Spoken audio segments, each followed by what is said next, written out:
Check out his books if you haven't already. He's got this sort of combination of sort of formal elegance,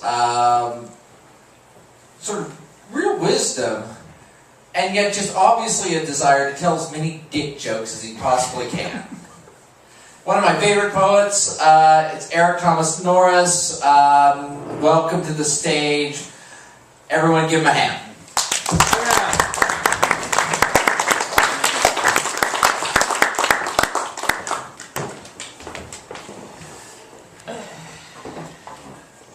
Well, hello everyone, and happy Thanksgiving, although it's a little belated.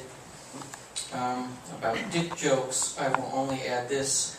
Quincy was my roommate at the Westchester Poetry Conference, and I won't go any further than that because his fiancée is sitting right next to him.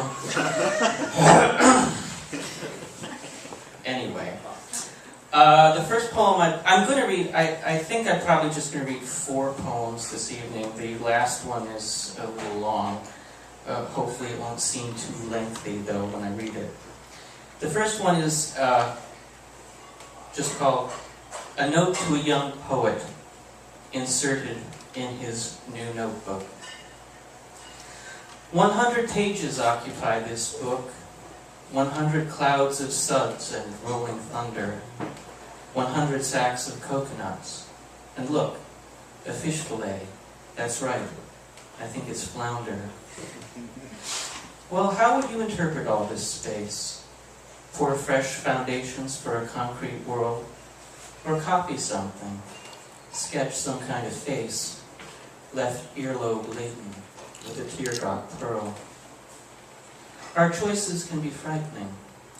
But of course, unless you're choosing your deodorant among a dozen toxic metaphors, you can try breathing deeply.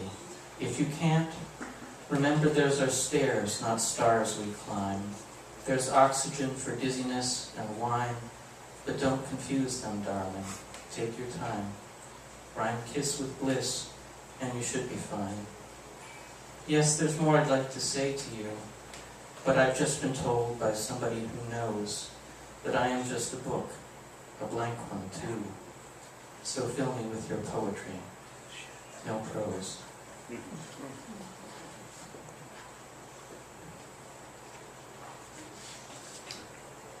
The second poem I'd like to read is something I've read here before.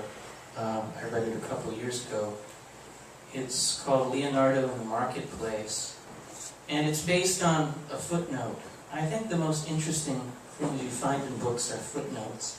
You learn a lot of really interesting stuff there. And one of the things I learned in reading Leonardo's biography is that he had this habit of strolling through marketplaces, and every time he found a caged bird, he would buy the bird and the cage, set the bird free, and return the cage to the person who was selling the bird. And I wondered why he did that, this man obsessed with flight, and maybe, and who never successfully flew anything. Maybe this poem suggests an answer. Leonardo in the Marketplace. He nicked the skin on purpose to release the light, scented by the lemon that he held. The neat half-moons of his fingernails glowed this morning. When he sniffed the rind, the odor of a memory, a spoiled uterus, left his nostrils. A young girl he dissected with difficulty last night. She died giving birth to twins, 2 boys. He was glad they lived. He took the time to sketch her hands. They were particularly delicate, lilac, even rendered in red chalk. He wondered why we must turn blue in death. He wasn't sure. He tossed his lemon in the air and caught a song above the cartwheels and the coughs. How much for the goldfinch, he asked. Bird and man both cocked their heads. The poor refugee named his price. Leonardo paid. He had no wish to haggle over prices. Wicked cages. The pages of his notebooks were bad enough imprisonment. He might tie wings to men, but there the similarity of men to birds ended. He could set finches free.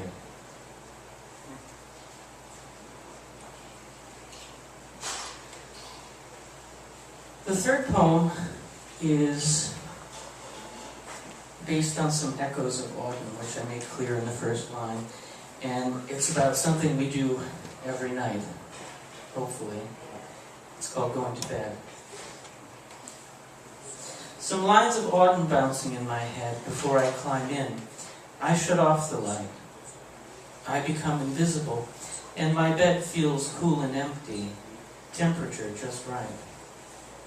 I like it cold. The emptiness means peace. No fumbling with faces, no bad breath, no silent, secret wars for space, for sheets. The pleasures of oblivion. Yes. Death is easier to contemplate than life. Death is the ideal, the perfect state. Everyone is equal. Man and wife, gay and straight, black and white. We mate forever. We grow fonder of the food as time goes by. When dirt is passed around, we say we love it. How delicious, good for bones and teeth. Minerals abound. If stars are somewhat rarer overhead, nobody misses them. Now that they're gone, darkness is distributed among the dead more efficiently. Pack up the sun. There's nothing left to see. No cosmic dust, no cake with little candles, no Zippos, no supernovas. Light's too dangerous a toy to play with anyway.